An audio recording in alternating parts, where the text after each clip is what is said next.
¿Perdonarías a Kylian Mbappé? Arrancamos.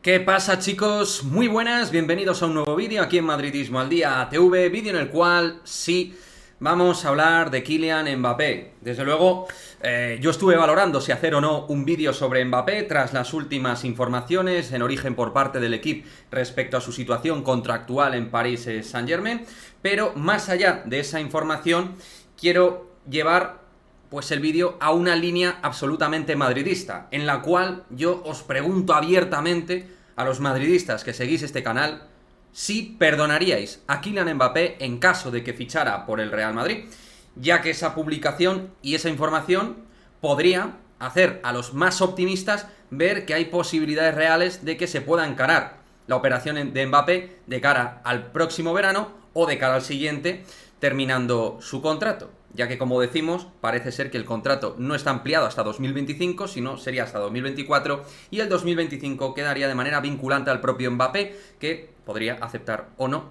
en este caso, dicho contrato en forma de ampliación. Pero bueno, el caso en resumidas cuentas es, te lo digo a ti, madridista, ¿perdonarías a Mbappé si llegara al Real Madrid?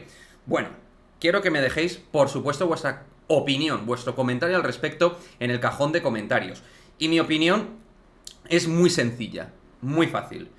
Creo que el Real Madrid, en su planning y prioridad en forma de fichajes, no debería contemplar el nombre de Kylian Mbappé, el cual ya ha pasado delante del Real Madrid en, para mí, demasiadas ocasiones. Y cuando ha dependido de él exclusivamente su fichaje por el Real Madrid, él negó esa posibilidad y consideró renovar por el Paris Saint-Germain simple y llanamente por una cuestión económica. Aquí podemos hablar de presiones externas, del presidente de la República Francesa.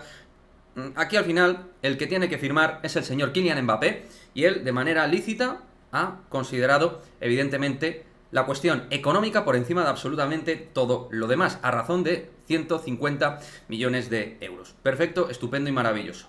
Bien, a partir de ahí, para mí, el presidente del Real Madrid tiene que tomar un giro, porque por suerte, en el fútbol de hoy en día hay magníficos futbolistas y otros grandes futbolistas que pueden salir de cara a este año, de cara a la próxima temporada, al medio y al largo plazo. Por lo tanto, un club de la enjundia, de la capacidad, de la situación económica tan positiva que tiene que emplear otros registros en forma de jugadores, en forma de fichajes. Y podemos hablar de cara a 2024 del tema de la cláusula liberatoria de Erling Haaland. Podemos hablar de cara a la próxima temporada de Christopher Nkunku, que parece ser una cláusula liberatoria de unos 60 millones de euros a partir de 2023. Podemos hablar de la política de Juni Calafat de rastrear el fútbol brasileño y buscar jóvenes perlas, y salió de manera fenomenal con Vinicius y con Rodrigo. Es decir, y muchos más, porque hay más futbolistas aparte de Kylian Mbappé, que ya sabéis que yo futbolísticamente soy fan de Mbappé. Todos los que me conocéis de este canal considero que Mbappé es el delantero más completo del mundo. Pero el Real Madrid es capaz de vivir sin el que puede ser el mejor jugador del mundo, perfectísimamente. Entre otras cosas, también, añado, porque hay un jugador como Vinicius Junior que ha dado un salto y un impulso descomunal a su nivel futbolístico. Por lo tanto, dentro de las urgencias que puede tener el Real Madrid, que las tendrá, puede mirar otros horizontes en forma de jugador. No hace falta empecinarse en fichar a Kylian Mbappé. Y después, sobre todo, del trato que ha dado al presidente y a la propia institución del Real Madrid. Ya está. Creo que hay que mirar opciones, porque hay muchas. Y va a haber muchas. No sé si tan buenas como Mbappé, pero seguro que buenísimas, que pueden mejorar al equipo en la fase de ataque. Y luego, aparte de mi opinión respecto a lo que entiendo que debería priorizar el Real Madrid, por supuesto está la parte en la que, en un futuro, el Real Madrid, pues, oye, chico, consigue cerrar el fichaje de Kylian Mbappé. En ese caso, yo creo que ahí tenemos que apoyar a cualquier jugador que porte la camiseta del Real Madrid. Ahora bien, por supuesto, eso lo tengo clarísimo. Sí, apoyar a todo jugador que lleve la camiseta del Real Madrid. Sí, pero desde luego Mbappé va a tener que hacer una serie de acciones de cara al madridismo muy importantes a nivel público y en el terreno de juego. Va a tener que dar su mejor versión, su máxima versión, porque la gente le va a estar esperando, por supuesto, pero aparte él tiene que pedir perdón al madridismo y tiene que pedir perdón a toda la gente.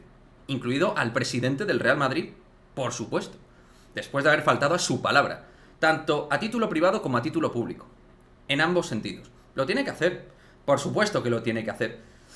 Y a partir de ahí, por supuesto, como digo, apoyar a aquel jugador que lleve la camiseta del Real Madrid. Pero ojalá y espero que el Real Madrid no se marque la prioridad y que otra vez estemos pues contemplando la posibilidad de fichar a Mbappé. A mí como madridista me va a dar un yuyu, se me va a salir el corazón. Pero aparte, por una cuestión de imagen también, de lo que nos ha vacilado realmente este tío, creo que el club debe mirar también por sus intereses en forma de imagen, aparte de deportivo, de imagen. E insisto, es que hay más jugadores que Kylian Mbappé en el mundo. ¿Tan buenos como él? Pues muy pocos. Pero buenísimos, va a haber muchos. Y jugadores jóvenes que vayan emergiendo, también. O sea, creo que el Real Madrid tiene las herramientas y la capacidad para poder trabajar en otro sentido. Y si tiene que vestir, porque al final Florentino se empecina y consiga cerrar el fichaje de Mbappé, pues bienvenidos, señor Mbappé, pero usted desde luego va a tener que hacer muchísimas cosas, muchas, en forma de imagen, de mensaje a la afición, al presidente y a todo el madridismo. Y sí, conclusión, ¿perdonarías a Mbappé? Pues sí, pero con muchísimos matices y no lo marcaría como un fichaje prioritario para el Real Madrid. Creo que el Real Madrid tiene que ir en otra línea muy diferente, en una línea muy distinta y es capaz de ello. Pero bueno, esa es la opinión que yo tengo. Luego seguro que hay gente que, claro, dirá, bueno, yo aunque venga, o sea, si viene Mbappé, pues evidentemente le pitaré, le seguiré criticando y tal. Bueno, cuando Mbappé marque 3 goles al Barcelona, me lo invento, por poner un ejemplo, vamos a ver cómo pitáis todos a Kylian Mbappé. O si Kylian Mbappé empieza a marcar goles como churros partido tras partido, que sería algo muy normal porque es buenísimo. Es que una cosa no se tiene que mezclar con la otra. Mbappé es brutalmente bueno futbolísticamente, pero a nivel persona, a nivel profesional y a nivel relación Real Madrid se ha portado de manera nefasta y lamentable. Es decir, todo en este contexto puede entrar. Y lo dicho, si le vemos con la camiseta del Real Madrid, como hacemos, pues apoyamos a nuestros jugadores y desde luego te eleva el nivel futbolístico. Pero ojalá que el Real Madrid cambie de rumbo y se direccione en otros sentidos que no tengan que ver nada ni con Mbappé ni con el entorno de Kylian Mbappé. Lo que querría es vuestra opinión, vuestro comentario. Quiero que os mojéis en este vídeo. ¿Perdonarías a Mbappé? Como yo, en el caso de que vistiera la camiseta del Real Madrid, con muchos matices de por medio que entiendes que debería llevar Kylian Mbappé, no le perdonarías en ningún caso, siempre tendrás esa herida clavada, en fin, lo que sea, me lo dejáis en el cajón de comentarios y nos vemos en el próximo vídeo. Chao, chao.